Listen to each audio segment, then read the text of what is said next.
ಬಿಜೆಪಿಯಲ್ಲಿ ಭಿನ್ನರ ಬಳಗಕ್ಕೆ ವಾರ್ನಿಂಗ್ ಕೊಟ್ಟಿದ್ದಾರೆ ಬಿಎಸ್ ಯಡಿಯೂರಪ್ಪನವರು. ಬಹಳ ಇಂಪಾರ್ಟೆಂಟ್ ವಿಚಾರ ಇದು. ಒಂದು ಕಡೆ ಯತ್ನಾಳ್ ತಂಡ ಅವರೇನೋ ಒಂದಷ್ಟು ಗುಂಪಲ್ಲಿ ವಕ್ಫ್ ವಿರುದ್ಧ ಹೋರಾಟ ಮಾಡ್ತೀವಿ ಹಾಗೆ ಹೀಗೆ ಅಂತ ಒಂದು ಕಡೆ ಕೇಳಿ ಬರುತ್ತೆ.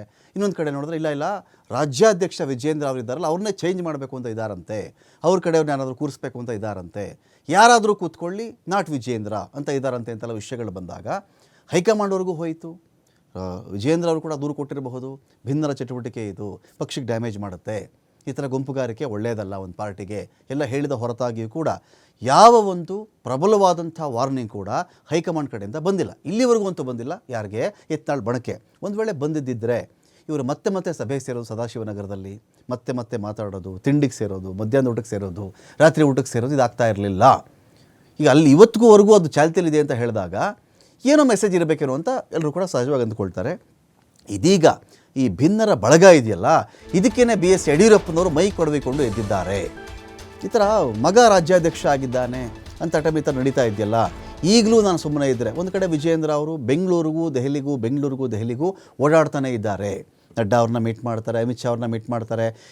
ಜೊತೆಗೀಗ ಮಾಜಿ ಶಾಸಕರನ್ನು ಬಿಟ್ಟಿಲ್ಲ, ಅವ್ರನ್ನ ಕರ್ಕೊಂಡು ಬಂದು ಒಂದು ಕಡೆ ಸಭೆಯನ್ನು ಮಾಡ್ತಾ ಇದ್ದಾರೆ. ಏನು ಮಾಡಿದ್ರು ಯಾಕೋ ಇದು ಆ ಒಂದು ಶಕ್ತಿ ಬರ್ತಿಲ್ವಲ್ಲ ಅಂತ ಅನ್ನಿಸಿದಾಗ ಯಡಿಯೂರಪ್ಪನವರು ಮೈ ಕೊಡವಿ ಎದ್ದಿದ್ದಾರೆ. ಬಿಜೆಪಿ ಸಭೆಯಲ್ಲಿ ಪರೋಕ್ಷವಾಗಿ ಭಿನ್ನರ ವಿಚಾರವನ್ನು ಪ್ರಸ್ತಾಪ ಮಾಡಿದ್ದಾರೆ ಯಡಿಯೂರಪ್ಪನವರು. ಯಾರೋ ಒಂದಿಬ್ಬರು ಹಗುರವಾಗಿ ಮಾತನಾಡ್ತಾ ಇರಬಹುದು, ಅದ್ರ ಬಗ್ಗೆ ತಲೆ ಕೆಡಿಸ್ಕೊಳ್ಳೋದು ಬೇಡ ಅಂತ ಯಡಿಯೂರಪ್ಪನವ್ರು ಹೇಳಿದ್ದಾರೆ. ತುಂಬ ಹಗುರವಾಗಿ ಮಾತಾಡ್ತಾ ಇದ್ದಾರಲ್ಲ, ಇವರು ಯಾರ ಬಗ್ಗೆನೂ ತಲೆ ಕೆಡಿಸ್ಕೊಳ್ಳೋ ಅವಶ್ಯಕತೆ ಇಲ್ಲ.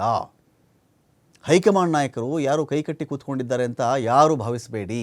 ಸೂಕ್ತ ಸಂದರ್ಭ ಸಮಯ ಬರುತ್ತಲ್ಲ, ಆವಾಗ ಯಾರಿಗೆ ಏನು ಮಾಡಬೇಕು ಅದನ್ನು ಅವ್ರು ಮಾಡೇ ಮಾಡ್ತಾರೆ. ಏನು ಮಾಡಬೇಕೋ ಅದನ್ನು ಮಾಡೋದಕ್ಕೆ ಈಗಾಗಲೇ ಸಿದ್ಧತೆ ನಡೆದಿದೆ ಒಂದು ಕಡೆ. ಈ ಬಗ್ಗೆ ಯಾರಿಗೂ ಯಾವ ಸಂಶಯ ಅನುಮಾನ ಇರೋದು ಬೇಡ ಅಂಥೇಳಿ ಭಿನ್ನಮತೀಯರಿಗೆ ಎಚ್ಚರಿಕೆಯನ್ನು ಕೊಟ್ಟಿದ್ದಾರೆ ಬಿ ಎಸ್ ಯಡಿಯೂರಪ್ಪನವರು.